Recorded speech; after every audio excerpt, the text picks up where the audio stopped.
You're listening to ABA One-on-One Podcast. The best way to keep up with everything happening around here at ABA One-on-One is to join our monthly newsletter. Just for joining, we give you $230 worth of free gifts from our sponsors once you confirm your email address. You can unsubscribe at any time, but why would you? Just go to our website, www.aba1on1.club, scroll to the bottom of the page, and subscribe.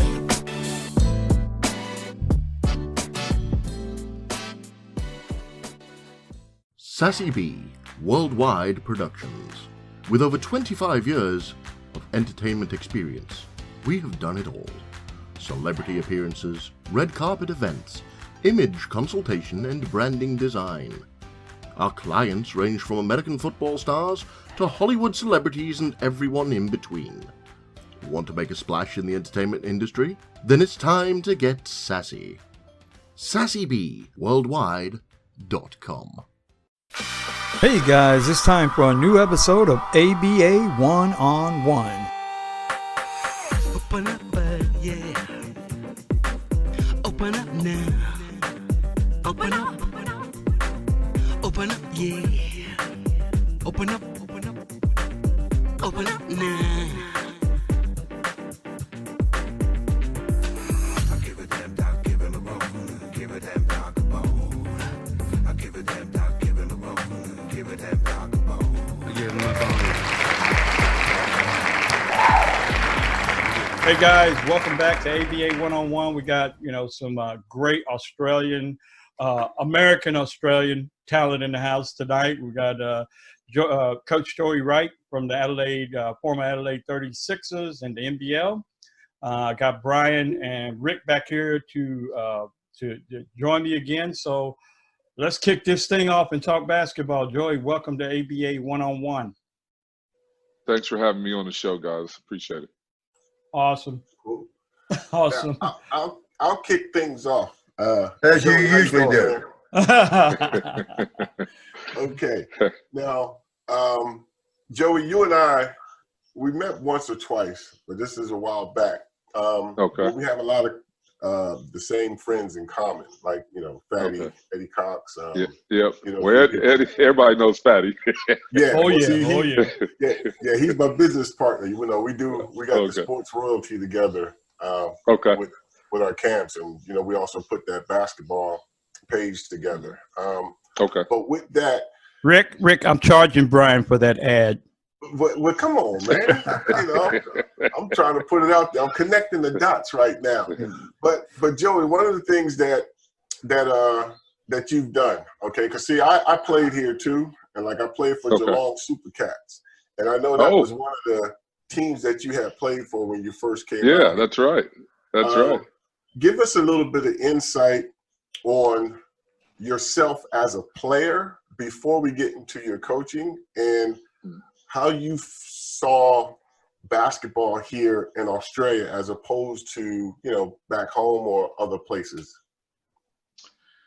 I guess I'll go back to my roots. I'm from Indiana, and I grew up in northern Indiana, 20 minutes outside of Chicago. And getting an area, Gary, Hammond, East Chicago, that's all kind of our it's called the region. Yeah. And I had a love for basketball that was, different than even everyone else's in my neighborhood, which was, pretty strong. I walk down the street after a game, I miss a free throw, I get to the end of the block, it's at least 3 people go, you got to work on your free throws. You lost us that game. The community itself was just a basketball community. So I had a love for it that, it was even stronger than what the community basis was. I wasn't a great player up until, probably turning 17. Before then, when I was 15, 16, I had no, scholarship offers, nothing. I wasn't in, any all-star lists or nothing. And I finally got, a scholarship to Drake University, went there a year, didn't work out, transferred to Texas. And Tom Penders came in and just, did a great job with us and showed us how to play basketball. And, I had a great collegiate career, got drafted. But my point is when I left UT, I had only known the pure form of basketball. the business side of it, I had no understanding, and I just thought everybody loved it like I did. And you know, at UT, I made the rest of the players love it like I did. If they didn't want to go to the gym, I went and knocked on their door. They had to go to the gym. There wasn't no, you know, I'm not playing today. No, we playing pickup today. Let's go. No, I got to study. I don't care if you got to study. You study afterwards. Let's go. You know, I had the best grades on the team, so studying and playing ball wasn't a problem. If I can have the best grades and be in the gym all day, then you can have, you know, great grades and be in the gym all day.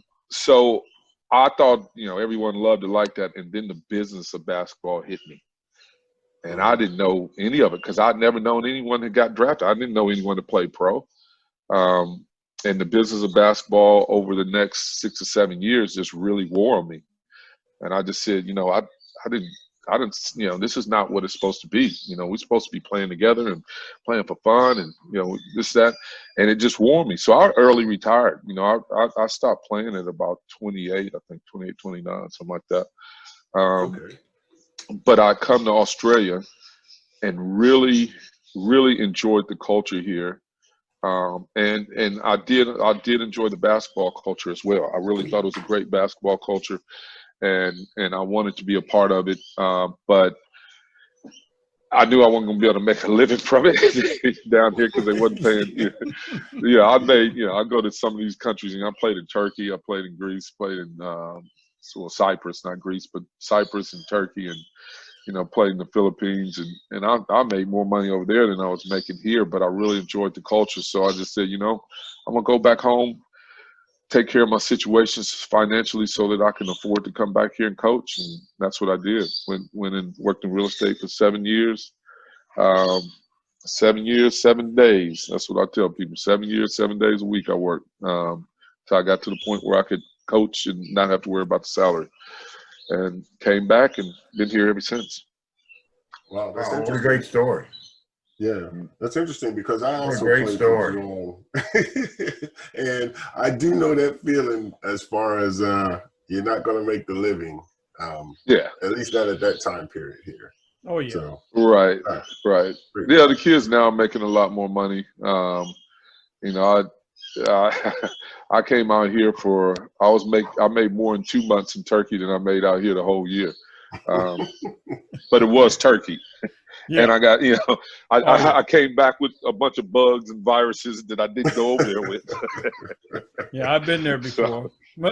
You've been there? Yep, I've been there. I'm ex-military, so yeah, I've been there. You've seen it then. You probably seen it a lot deeper than I've seen it. I was trying to stay away from, you know, but I was young and stupid, and you know, I couldn't drink drinks without ice, not understanding that ice has parasites in it. Yeah. Yep. So, you know, I drank a Coca-Cola one night at a restaurant, and that took me down. I had to hop on a plane about 3 weeks later. Wow. Okay. Man. Now getting to and I'm gonna keep it going here. Keeping with your coaching now. You've been, I mean, you're one of the few that's been able to have success coaching in the NBL, and I guess you've been around to see the development of basketball here. What do you see? I always have these conversations with friends of mine, and you know, Eddie and these guys. We're always discussing basketball here, and you know, the influence of overseas and how it influences the sport here. You have been around long enough to see the changes, especially your time with, you know, the 36ers, because you did a great job with that, with turning that program around. Can you talk a little bit about that transition or that development of the sport here and how you were able to help influence the changes? Well, you know, when I came here, you had guys that were entrenched in community, you know, like Eddie and like D-Mac and like Cal, you know, Al Green, Mark Davis, Derek Rucker. You had all these guys that were entrenched in the community here. And I was just surprised that they wasn't involved in basketball. Like, Yeah. you know, I was just, it just kind of, it was unbelievable because I've seen the influence of, you know, their games out on the floor and how they got Australians to look at the game different and play the game differently. You know, without the really early ones, you know, Ricky Graces and people like that, like the game here wouldn't have developed as it did. And so when I came back to coach, it was told to me, you know, that most of these guys didn't want to be involved. And then, you know, over spending time, you know, one of my first things I did when I got the Brisbane Bullets job is I called Leroy and I said, Leroy, I heard you don't come to any more games. I need you to come to the games. And Leroy said, I'm not coming to any games. He goes, I'm not coming. You know, that organization treated me like this, that. And I said, well, look, I can guarantee you that's not going to happen again. You'll be treated fairly. I need you to come to the games. And he said, I'm not coming to the games. And I said, Leroy, I need you to come to the games for me. Okay. And he goes, all right, I'll come to the games. So we got Leroy. We had to pick him up in a limo. Oh my he God! Got picked up in he got picked up in a limo, and he rode there, and he's, you know, sat front row. But he's one of the most humble legends I've ever met in my life. One of the most unbelievable people, and I'm better as a human being for knowing Leroy Loggins. But he came to those games and he sat there because we needed to bring back that culture and bring back that, you know, that image of when we were, you know, really, really good at Brisbane. So I got all those guys to come back. Sibley came back and you know, Leroy, of course, came back. Andre Moore, we got him back around. We went and recruited Derek Rucker again. So I brought those guys back to show that solidarity and show, you know, what your old culture used to look like, because I don't think you can go forward without identifying that. And so, you know, I just was surprised those guys wasn't involved. I'm still surprised they're not involved. Like, I've had a sustainable coaching career here for 17 years in Australia. And I just haven't seen a lot of other people involved in it. You know, Brett Brown, Bruce Palmer. But, you know, not a lot of Americans that have been involved over the period of time. Hey, I got to say, Joey, we kind of noticed the same thing with the ABA. You know, I mean, we got commissioned by the original, one of the original co-founders of the league, and we brought it over here. And we just kind of thought, when Brian and I kind of kicked this thing in and Sly, we thought every African-American over here in basketball would want to grab a team, and it has not worked out that way, you know, so I get that. But I do want to ask you, were you the first African-American coach here in Australia, or was it somebody before you? No, Cal Bruton. Cal did get in before you. Yeah. Cal a long time before me. Cal, I forgot about him. Cal a long time. I forgot about him. Coaching Geelong way back when. That's right. That's right. Cal had success. Yeah, Coach Geelong, Coach Perth, Coach Canberra, Coach Tazzy. Did he? Yeah, he was in Taz. No, he was. Yeah, he was in Taz. Yeah, he was in Taz. Yep. So, because I lived down there for a while. Cal was the founder. Okay. Cal was a founder as far as coaching. You know, he didn't coach the number of games I've coached, but I just, you know, the Afro-American influence on the game, I've just been shocked that it hasn't been more prevalent. And, you know, I know the knocks and the bruises I had to go through, and you know, I know it wasn't just coaching for me. And I hope that I can lay the foundation for some other coaches, you know, like CJ Bruton, you know, maybe Junior, maybe coming along, you know, as a great coach and lay the foundation. But, you know, I did take some knocks and bruises, you know, coming through. And it's that thing that we talk about sometimes about, you know, just privilege or just, you know, and I not have the privilege, trust me. Hey, well, I'll tell you this, your players, I was watching a video on Facebook, and your players, the admiration that they have for you, I thought was, you know, really good, because that's what a coach is supposed to do, inspire his players. And, you know, you've obviously been able to do that. Joey, this is Rick Warren here in lovely, historic Daytona Beach, Florida. I want to ask you a couple questions, if I can, about Texas. I have a Yes. very good friend of mine for years and years and years named Rick Barnes. Yeah. And he was at Texas for Yeah. a while. And then now he's at Tennessee. But Texas Rick being Blue. Texas and that whole league, the Big 12, being a football dominated conference, football won, and then everything else second. How'd you find playing? How many years did you play at Texas? I played 3 years there. Okay, Played so 3 you years. know. Oh yeah.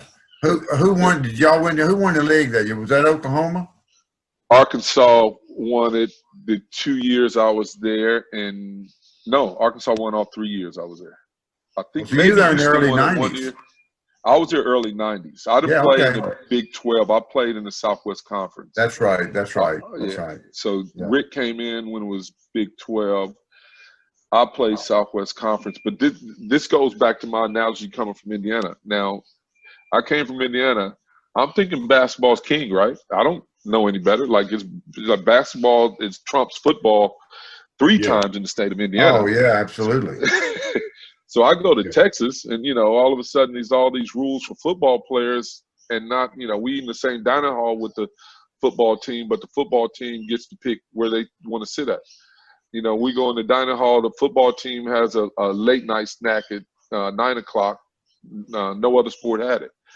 And I come in and go, no, basketball's going to have it too. And the coach's like, no, it's a football thing. No, we're scholarship athletes. We need to have a late night meal too. We hungry. Like we run around just as much as they run around. Like why they get a late night snack? So, all of a sudden it was a late night snack for basketball. And then when they did basketball, they had to do it for swimming, and they had to do it for everybody else. So I came in and brought the Indiana experience to Texas and said, you're gonna treat us right. We're basketball is gonna be big here. And we went. I didn't make this happen. This was Coach Penders, but Coach Penders took it from 3,500 at a game to 16,000 sellout every game for my last 2 years. Coach Penders just blew it up, and just and then Rick came in and took it to a whole new level. Rick took it to a national power Final Four level. Yeah, he went to the Final Four and went probably a couple Sweet 16s. He brought in Durant, he brought in TJ Ford, he brought in Booby, he brought in powerhouse, national guys, and really took the program to the next level. And, it still got the recognition, but Shaka's going to have to pick it up here soon if he wants to stay there. Yeah. We had Kelvin Sampson on last week. And okay. But I don't think he wasn't at Oklahoma then. He was still at, I guess, Washington State or wherever, but Kelvin was at. I think didn't. I think him and Barnes had some went up against each other. I think. Yeah. Well, I don't want to say this. I don't want to say this, and I won't say it. But both of them are from great state of North Carolina, which is the birthplace of basketball. And, I'm glad you didn't say it. Don't say it, Rick. Just don't say it. I'm glad you didn't say it, Rick. I'm not going to say it, though. I'm glad you didn't say it, Rick. I'm glad you didn't say it, Rick. Thank you. That's kind of like consider that my home state. Did you say South Carolina or North Carolina? North Carolina. North Carolina. Home of Michael Jordan, home of Sleepy Floyd, home of Dominique Wilkins. I can go on and on and on. But anyway, what I was saying, though, that was very impressive, though, what you guys did at Texas. I'm just going to tell you, because I know what the obstacles you guys had to go over to dealing with footballs and that league are dominant. Yeah, football is still king there, and it always will be. No question about it. They're just waiting for all the other sports to finish for football to start. And we get that. I mean, we bought into we were on the sideline with the football players, and Metcalf was there when we were there. Metcalf, and they hung out. Metcalf, Tony Jones, they hung out with the basketball players and played, and they were one of us. Like, they were in our group for the most part. And we just, it was a good culture there. Football is always going to be king. But we did have – it's great being second, though, sometimes. Yeah. Because if we lost the big game, they were just worried about when fall football was going to start. They didn't care. They still be nice to us, and it's not like being at probably North Carolina. Yeah, but you're talking about those football players, and I've said this from the get-go. You take a football team, I don't care who it is, and you give them a chance to go play basketball because most of them are that athletic. Yep. They can go in the gym. They going in the gym. They will go to hoop. They sure will. I'm just telling you, because those they're gonna go to the gym all day. They'll play especially pickup those specialty guys, wide receivers football. and wide receivers and backs. Those special guys, they're in the gym. Yeah. The DBs, those DBs. Oh yeah, and most of them can hoop too. Hey guys, before we run out of time, Joey, I do, for the guys in America that might not know, what you've done. What are some of the accolades you've had here? Being in Australia, did you win some coaching award or? Well, I won Coach of the Year 3 years. It's only been one other coach just won that many. So I won Coach 3 years. I've coached 500 games, which is third all time. I won more games in the period I coached than the other coach during that period. I probably developed, and there's no real stat on this, but when we look at the current Boomers team, of the non-NBA guys, 3 of the 4 developed and started with me. I've developed probably and identified more Boomers guys than even the Australian Institute of Sport have. We've identified a lot. And with all that being said, I still don't get any recognition for being national coach, which is something I would love to do here. So I am gonna since Brett stepped down, I am gonna put my name in there. I don't know how much I'll get out of it, but at least you can't get the job unless you try. So I'm definitely, but Australia's been where else would you get to coach for 17 years straight? In an environment like this, it's not cutthroat. It's a great basketball community.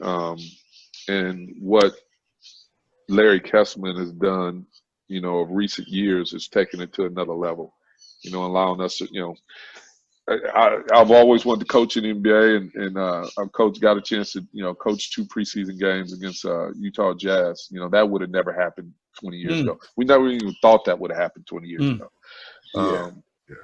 So it's going to another level. It's some talent coming in. We got to see what the COVID response is going to be. That's going to change a lot, though. So we just don't know what's going to happen. I guess no one knows what's going to happen with that. Yeah, with that, Joey, like myself, I've being an African American here, and I came out here in 1990. I played in the NBL, and then I went to Europe, South America, came back here, and like I've been running academies here, like a Marathon Sports Academy, and now I'm over at Heathmont. And I know that whole pathway of developing players and sending them to U.S. colleges and getting them on national teams and state teams. My question to you is, given the current climate, and I know the NBL is trying to grow, and I know it doesn't really have that base of support around the country as it should have. And so therefore the league is very limited. Right. What plans do you have? Now, I've had conversations with guys, and I won't let the cat out the bag about other ventures in terms of basketball here, but do you plan on continuing to look at coaching here in future, whether it be with the NBL or with another entity, another group? Now, I know you mentioned the national team, and we've had conversations, me and buddies of mine, about, why and why not, giving you an opportunity with the national team. But do you see yourself getting back involved in the NBL coaching or doing more coaching here at the professional level in Australia? I don't want to coach in the NBL anymore. I think I've run my course there. But anyone that knows me, I'm in the gym every day, all day, till a fault. I mean, I'm This thing is a curse for me. Probably more, I am in the gym all day, so I'll never stop helping and developing and working with kids or working with players.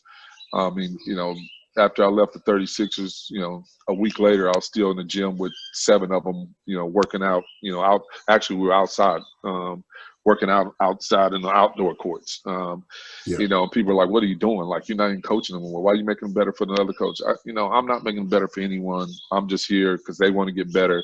I want to try to learn some stuff myself. Got a new drill I'm trying out, whatever it is. I'm not going to ever let anyone keep me out of a gym. And I was losing my love for it because I was around a few people that didn't understand high level sport and what it's about. And so I started losing my love because I just didn't have enough people around me that cared about it like I cared. So I said, let me get out of it, get back to the grassroots, which is what I'm doing now with my academy, Transition Sports. And I'm doing that, and that's giving me that juice back and that love and that passion and that, it's giving it back to me. So I'm just really enjoying soaking that up right now. Now, is that with Daz, Transition Sports, Darren? Yeah, Daz is doing the Melbourne leg. I'm doing the Adelaide leg. We're looking at doing a Brisbane one as soon as this COVID thing happens up, and we'll probably do a Metro Melbourne one as well. And our whole thing is about preaching positivity and giving kids uplift. Like I'm so tired of hearing about good kids and bad kids. It is no such thing. They're kids. And if we mold them and shape them the right way, they're going to be positive human beings. They might not be great basketball players, but who cares? That ain't for us, to figure out. We just in the gym with them. If they want to work out for 2 hours, work out with them for 2 hours. If they want to work out for 4 hours, work out with them for 4 hours. And if you can give that kind of commitment to them, I bet you they're a better human being than they ever will be a basketball player. And so that's where that's my focus. If that leads me back into a basketball scenario at some point, then great. I love to coach college system in the U.S. I would love to coach at the pro level in the U.S. But other than that, I'm going to sit it out right here in Australia. I'll probably move to Melbourne, so I'll be seeing you soon. But cool. It's, I do want to be, I can't not be in the gym. Like, I mean, where else? I mean, other than fishing, the gym is my spot. Well, we I ain't catching any fish.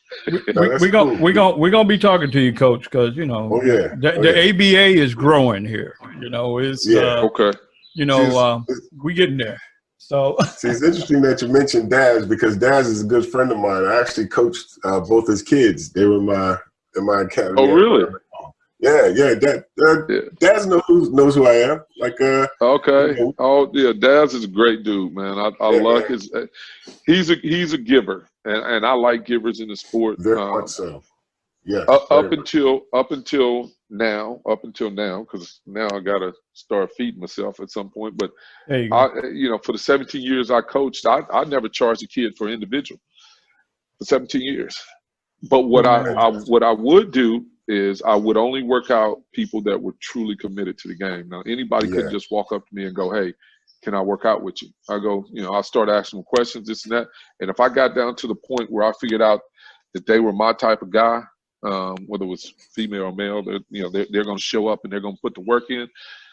Let's go. We'll put together a routine for you. We'll put together this, and we work. Because I was afforded the ability to have a salary from the NBL. Now, once again, I can't do that now. But I like people who want to give to this game and work. And if you guys need help with the ABA, you ain't got to pay me a thing. If I can help out, let me know if I can help out. Brother, with that, Joey.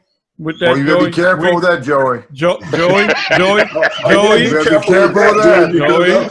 My salary, I'm still waiting on salary. I'm waiting on my check too. Joey, don't let these guys do the Jedi mind trick to you. No. Now that we got this recorded, this is a good thing. So, hey man, look, Rick, I'll let you throw in a quick question, but really, we got about a minute. This will be quick. It's not really a question; it's a statement, Joey. I am really looking forward to meeting you because CJ and Brian are chartering a plane. The last 27 weeks we've had, all of our guests want to come. So they're going to charter a plane, and we'll be there sometime next summer. I look forward to meeting you in person because Ryan and especially CJ, he don't need no shortcuts. Oh my God! No shortcuts. I like that. They get blow up there. Make sure my seat. I got an aisle seat. Joey, wait till you see what I got coming, man. I'm working my beep off over here. All right, guys, look, we really do got to wrap it up. I don't want the show to run out when we got one of the coolest coaches on the show. You know, I don't want the time to run out. So let me say thank you, Joey, for coming on. We tell everybody that's cool, we're going to have you back. So we've told everybody we've had on that they're coming back. So 27 of them. But thank you, man. And I'll let the boys say, thanks. And let's get out of here and wrap this thing up. And thank you for being on ABA 101, man. Appreciate it, Joey. Thanks, man. Appreciate it. Guys. I appreciate it. Appreciate it, Joey. All right, Joey. Take care, guys. All right. Bye. Peace. Okay. See you guys. Come explore the No Strings Attached e-news online magazine. Our global array of authors inspire, delight, and educate with practical and entertaining articles. And with Focus On, we help producers of film, web series, and other video content attract a wider audience. Plus, your project can stream on Roku, Apple TV, Fire TV, and more with our media partners E360 TV and NETV. No Strings Attached e-news, focusing on human interest. Advertising available, nsaen.com. The American Basketball Association is the largest pro league in the world. Some great opportunities for team ownership are available, and the cost may surprise you.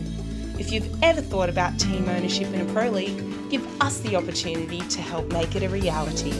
Reach out to us for more info. For USA teams at www.abaliveaction.com. In Australia, go to www.abaleagueaustralia.com. Hi guys, CJ here. We currently have a few positions available for relationship managers. If you would like the opportunity to work in sports marketing, this could be it. The ABA is the largest pro league in the world and partnered with the AAU, representing over 700,000 athletes around the world. Building business relationships and helping bring new audiences to every business we're working with is the goal. We're not limited to one state or region. Businesses partnering with sports is always a win-win for the community. Sound interesting? Then drop us an email and give more information at jobs@aba101.club, and we'll get back to you right away.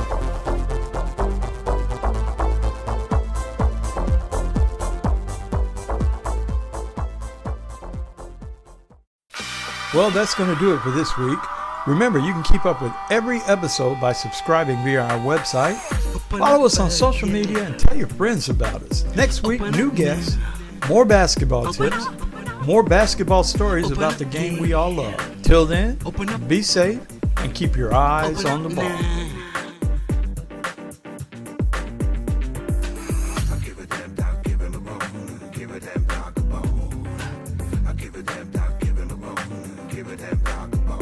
Give him a bone.